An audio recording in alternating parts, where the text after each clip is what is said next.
안녕하세요, 나눌키입니다. 오늘은 카메라 가방 피지테크 원고 에어를 가져왔습니다. 이 제품은 얼마 전에 출시된 따끈따끈한 신제품인데요. 관심 있게 보던 중에 체험해 볼 수 있는 좋은 기회가 생겨서 이렇게 리뷰를 찍게 되었습니다.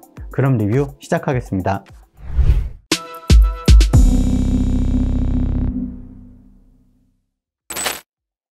이 가방은 전작인 원고의 후속작이라 할 수 있습니다. 저는 그 제품을 구입했었고 디자인이나 기능성은 마음에 들었는데 크기도 좀 작고 무거워서 방출을 했었습니다.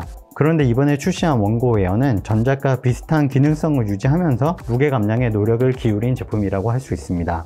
원고 에어는 20L와 25L 두 가지 크기로 출시되었고요. 가방 크기와 무게, 구성품에 대한 정보는 화면을 참고해 주시기 바랍니다. 저는 25L 제품을 선택했습니다.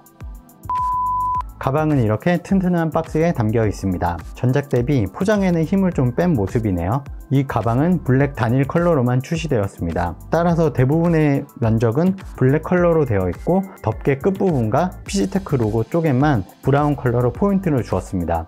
원고 시리즈 가방은 일반적인 카메라 가방과 디자인의 결이 좀 다르죠. 제품의 컨셉 자체가 카메라 가방이면서 출퇴근과 여행까지 다양한 목적으로 사용할 수 있는 어반 디자인 컨셉을 갖고 있어서 누가 봐도 카메라 가방이다 라는 느낌을 받지 않는 것이 특징입니다.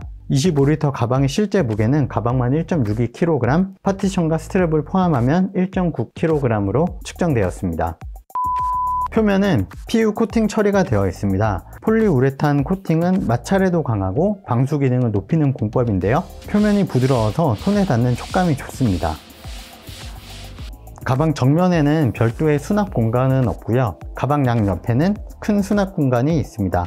특히 왼쪽에는 지퍼가 있어서 가방 내부에 쉽게 접근할 수 있도록 되어 있고요. 이 부분은 YKK 방수 지퍼를 사용하고 도난 방지를 위한 고리까지 적용되어 있네요. 외부에 큰 주머니가 있는데 이 뒷부분에 탄성끈이 있어서 물통같이 부피가 큰 물품도 수납할 수 있습니다. 반대쪽에도 구성은 같지만 안쪽에 스트랩이 있어서 삼각대나 긴 물품을 수납할 때 이렇게 고리에 걸어 고정할 수 있습니다. 그리고 주머니 하단엔 물이 빠지는 작은 배수 공간도 마련되어 있습니다. 다음에는 뒷면을 보겠습니다. 어깨끈은 넓고 두툼한 패드가 내장되어 있습니다. 가슴 스트랩도 있는데요. 전작인 원고는 금속 재질의 고리 타입이었는데 이번엔 플라스틱 소재로 변경되었습니다. 끈에 고리가 잘 걸리지 않아 저는 좀 불편한데요. 분리형 디자인이라 빼고 써도 될 것 같습니다. 가방끈은 깔끔하게 정리할 수 있도록 고무밴드도 있습니다. 등받이는 메쉬 소재에 두꺼운 패드가 들어있는데 좀 단단한 편입니다. 가방 위에 손잡이 튼튼하게 잘 있고요. 양옆에도 있어서 옆으로 잡을 때나 여행용 캐리어에 꽂아서 이동할 수도 있습니다. 바닥면은 튼튼한 소재로 되어 있습니다. 그리고 이곳에 함께 제공되는 스트랩을 연결해서 삼각대와 같은 액세서리를 추가로 휴대할 수 있습니다. 참고로 방수 커버는 제공하지 않습니다. 가방 내부는 이 덮개를 열거나 측면 지퍼를 통해서 접근할 수 있습니다. 클립은 자체적으로 개발했다고 하는데요. 전작과 다르게 덮개를 들어 올리면서 쉽게 가방을 열 수 있도록 되어 있습니다. 전작은 이 클립의 면적이 작아서 잘 닫히지 않는 경우가 흔했는데 이제는 이 클립의 크기가 커졌고 길게 돼 있어서 손을 놓기만 해도 쉽게 닫히니까 사용성은 더 좋아진 것 같습니다.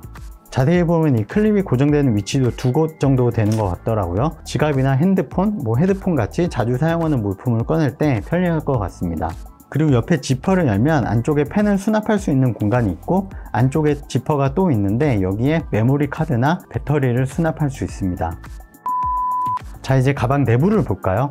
가방은 정면 양쪽에 있는 지퍼를 내리면 클램쉘처럼 가방을 개방할 수 있습니다. 전작은 양쪽에 액세스 지퍼와 전면 지퍼가 끝까지 내려가서 가방을 완전히 펼칠 수 있었는데 원고 에어는 이렇게 상단의 일부만 열리게 되어 있습니다. 이런 구성을 심플하게 만들어서 무게를 줄이게 된 것 같습니다. 등판 쪽에는 노트북과 태블릿을 수납할 수 있는 공간이 있어요. 전에는 외부에 있었는데 이제 안으로 들어왔습니다. 외부에서 내부로 이동된 만큼 상황에 따라 불편하다고 느끼는 분도 계실 것 같습니다. 하지만 이 크기가 좀 더 넓어져서 큰 노트북을 수납하기에 좀 더 편리해졌습니다.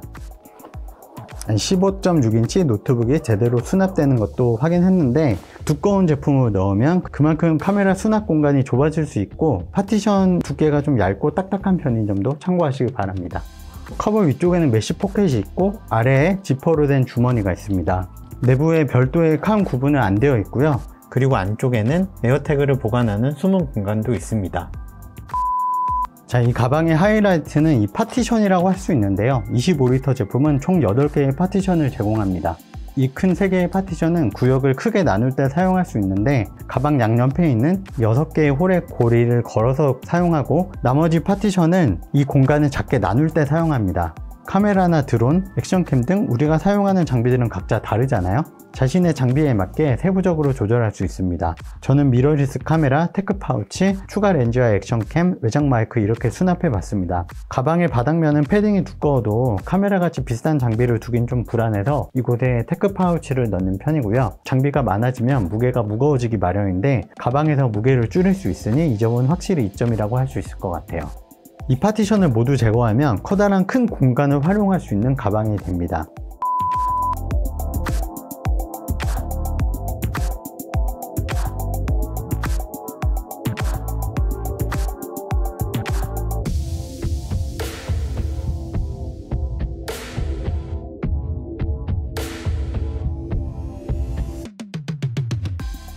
자, 원고 에어의 간단한 후기를 알려드리면요. 첫 번째로 무게가 줄어든 점이 가장 많이 체감되었습니다. 전작은 18리터 크기에 파티션을 포함한 무게가 2.2kg으로 좀 무거운 편이었는데, 원고 에어는 25리터로 커졌음에도 불구하고 파티션 포함한 무게가 1.93kg으로 270g 정도 가벼워졌습니다. 용량이 40% 커진 것에 비해서 무게가 줄어들어서 이 점은 굉장히 만족스러웠습니다. 그리고 가방이 완전한 개방형 디자인이 아니고 사이드 액세스도 지퍼 개방 크기가 작아서 가방을 열 때 가방이 좀 구겨지는 문제가 있습니다.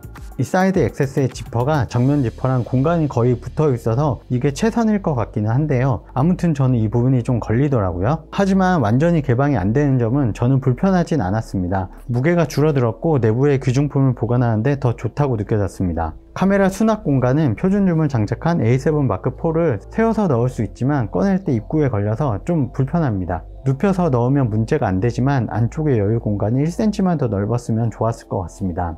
하지만 A7C나 A6000 시리즈 같은 컴팩트 카메라는 문제없이 사용할 수 있습니다. 그리고 파티션 두께가 얇은 편이어서 상황에 따라 파티션 형태가 틀어지는 경우가 굉장히 많이 생겼습니다. 그럴 땐 작은 파티션을 중간에 보강해서 막을 수 있습니다. 두께가 얇아서 기기 보호성도 좀 떨어지는 편이라고 느껴졌는데요. 아무래도 장비의 보호보다는 수납과 이동에 초점을 맞추다 보니 그런 게 아닐까 생각됩니다. 마지막으로 제품의 가격인데요. 전작인 원고의 가격이 $219에 국내 소비자 가격이 249,000원이고 지금은 할인해서 199,000원에 판매하고 있습니다. 그런데 원고 웨어는 25리터 기준으로 $199로 더 저렴한데 국내 소비자 가격은 259,000원이에요. 아무래도 환율의 영향이 큰 것으로 보이고 이것은 어쩔 수 없지만 가격 역전 현상이 있어서 이 부분은 좀 아쉬웠습니다.